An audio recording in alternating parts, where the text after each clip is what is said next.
By far the most common interpretation of the Grail is as Christ's chalice from the Last Supper. We saw how legend had it that Joseph of Arimathea brought the Grail to England, but there are many other stories associated with Christ's chalice. Was there ever a cup from the Last Supper? Well, there is no reason to expect that Christ wasn't a real person, and of course he died, and there would have been a last meal of some kind. There's nothing mystical here. And if he had a meal, then a cup of some sort would have been used for the last drink, so there is no reason to expect that a cup from Christ's last meal did not exist at that time. But has it survived the trials of history? Today there are numerous contenders which people claim are the chalice of Christ. We are going to take a brief overview of some of them. Firstly, a cup held in Valencia Cathedral, made from agate and encrusted with pearls. The Emerald Chalice of Genoa. This Grail was later found to be made from glass. Some stories maintain that the Grail, after it arrived at Glastonbury, was buried in secret tunnels underneath Glastonbury Tor.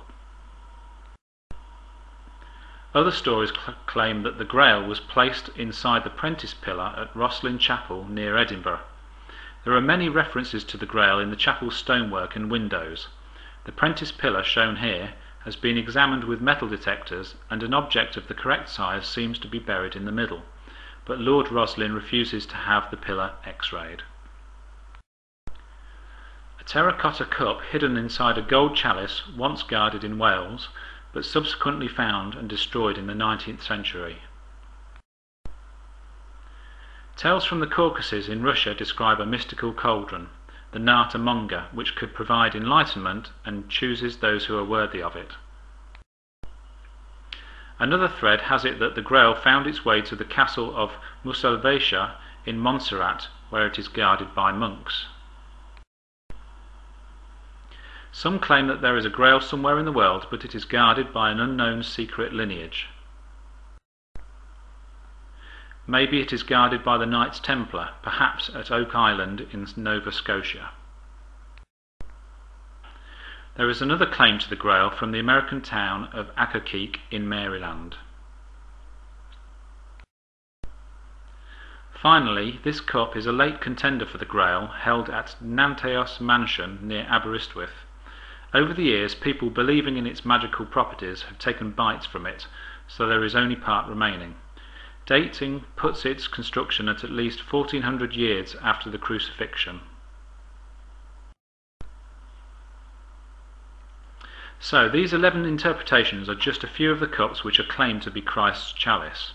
It is worth remembering that this is the tip of an iceberg of possible Grails. We have missed out plenty, but it doesn't actually matter that our list is not complete, as we shall find out shortly. But we are gaining an idea of how the Grail story has developed and is perceived. Let's continue with our list of articles.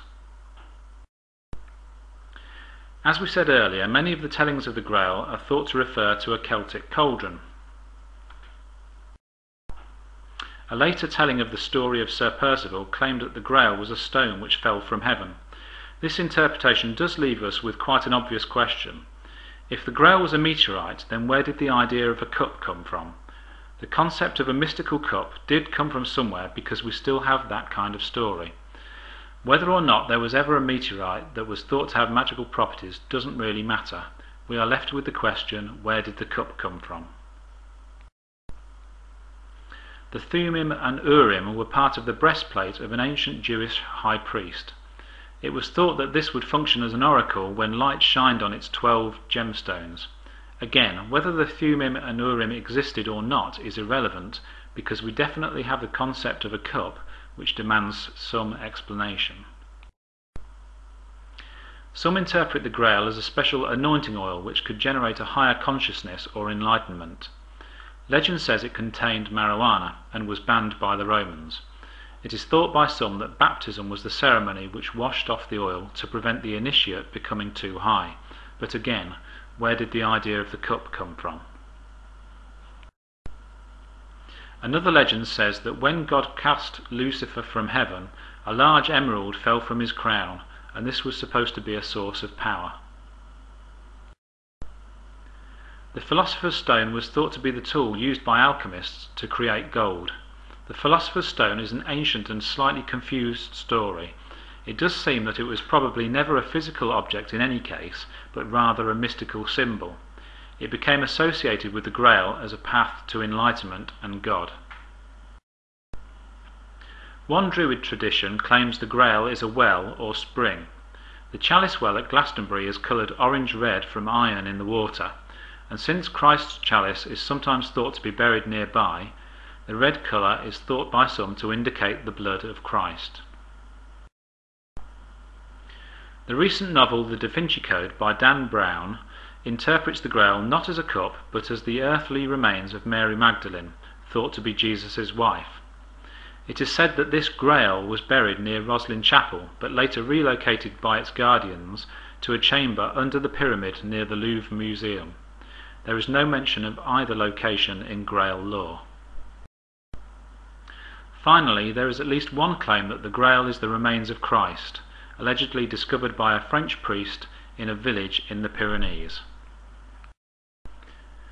So, let's make a summary of the ancient relics.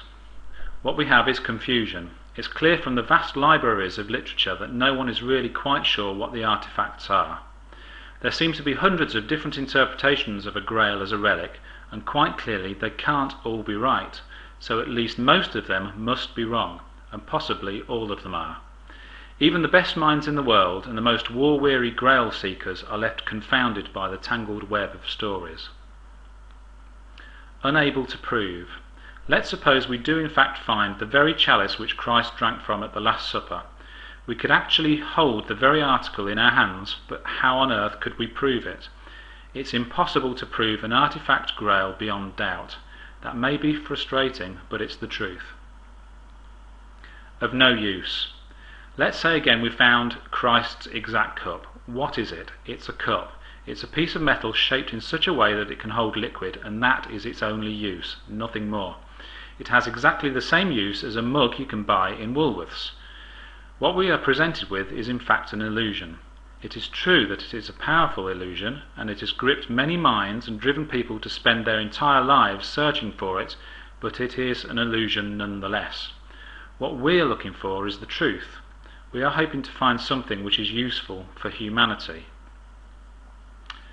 None of these objects have paranormal properties.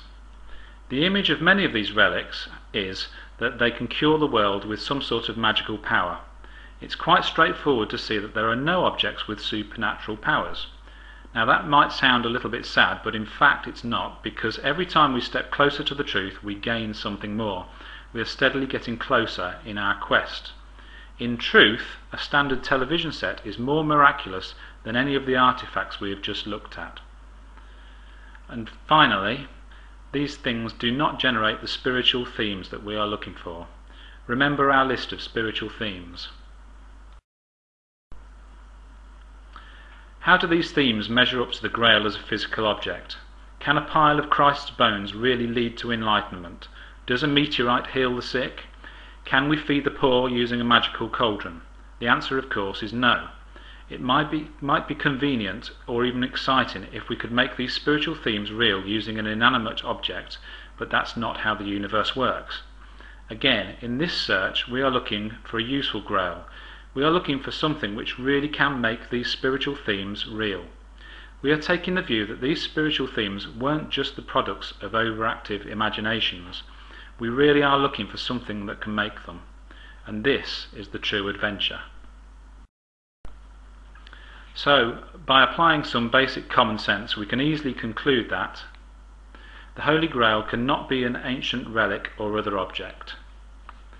None of the artifacts we have looked at are the truth, and like the Arthurian knights, we are on the same quest for truth and the Grail, and we're getting closer.